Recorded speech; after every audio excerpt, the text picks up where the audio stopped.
তুমি হুমায়ুন ফরিদি স্যারের কবরটা দেখতে চাইছিলা, তো ফাইনালি এটা হচ্ছে স্যারের কবর, তুমি দেখলা। আসসালামু আলাইকুম, শুভ সকাল। আজকে সকাল সকাল আমি আর আমার বন্ধু সিয়াম হচ্ছে বেরিয়ে যাচ্ছি। আর আমরা আজকে যাচ্ছি হচ্ছে বুদ্ধিজীবী কবরস্থানে। আহ কারণ একটাই উদ্দেশ্য, আমাদের বিশিষ্ট অভিনেতা, বীর মুক্তিযোদ্ধা হুমায়ুন ফরিদি স্যারের কবর জিয়ারত করার উদ্দেশ্যে আমরা সকাল সকাল দুই বন্ধু বের হয়ে গেছি। তো ফাইনালি হচ্ছে আমরা চলে আসছি।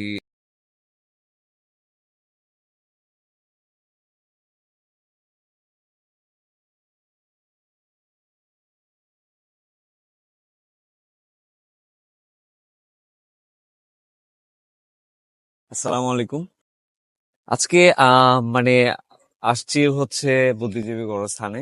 আমাদের আম, সর্ব মানে আমাদের মিডিয়া ইন্ডাস্ট্রির এবং অভিনয় জগতের একজন সর্বশ্রেষ্ঠ মানুষের একটা কবরে আসছি জিয়ারত করতে। তিনি হচ্ছেন আমাদের বিশিষ্ট বিশিষ্ট অভিনেতা হুমায়ুন ফরিদি স্যারের কবরে আসছি আজকে।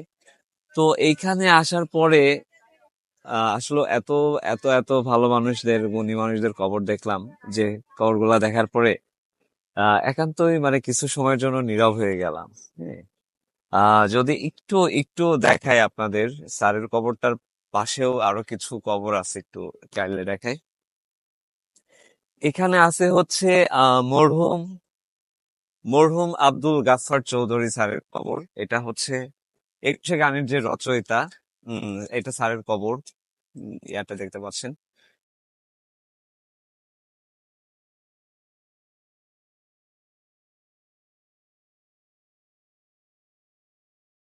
স্যারের, যিনি আমাদের দেশের একজন দেশবরেণ্য গীতিকার, এটা স্যারের কবর। হুম। আসলে এই মানুষগুলাকে মানে এতটা কাছ থেকে দেখার পরে এখানে,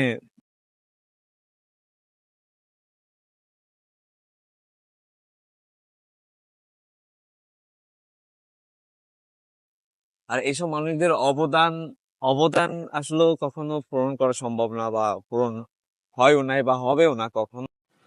কবরস্থানে গেলে আপনি যত বড় শক্তিশালী বা গুণধর মানুষ হন না কেন, আপনাকে নিস্তব্ধ বা নীরবতা ফিল করতে হবে। তারপরে যেটা দেখলাম যে আমাদের দেশে জাতীয় কণ্ঠশিল্পী আব্দুল জব্বার স্যারের কবর, কথা সাহিত্যিক হালিমা জব্বার ম্যামের কবর দেখলাম। তো এখানে মানে খুবই অল্প কবর, বাট তুমি হুমায়ুন ফরিদি স্যারের কবরটা দেখতে চাইছিলা, তো ফাইনালি এটা হচ্ছে স্যারের কবর, তুমি দেখলা।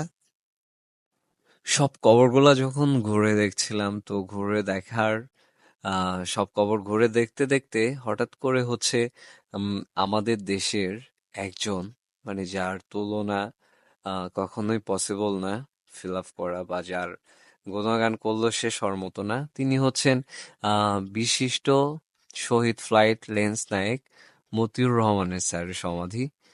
আর মতিউর রহমানের স্যারের যে অবদান আমাদের মুক্তিযুদ্ধের সময়, ওনার অবদান আসলে বলে শেষ করার মতো না।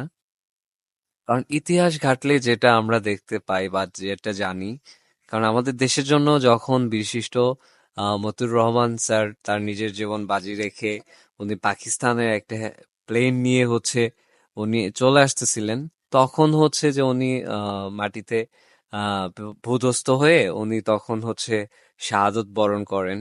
সো এই মানুষটার অবদান মুক্তিযোদ্ধার আসলে স্বর্ণ অক্ষরে লিখে রাখলেও ওনার অবদান আসলে শেষ হওয়ার মতো না।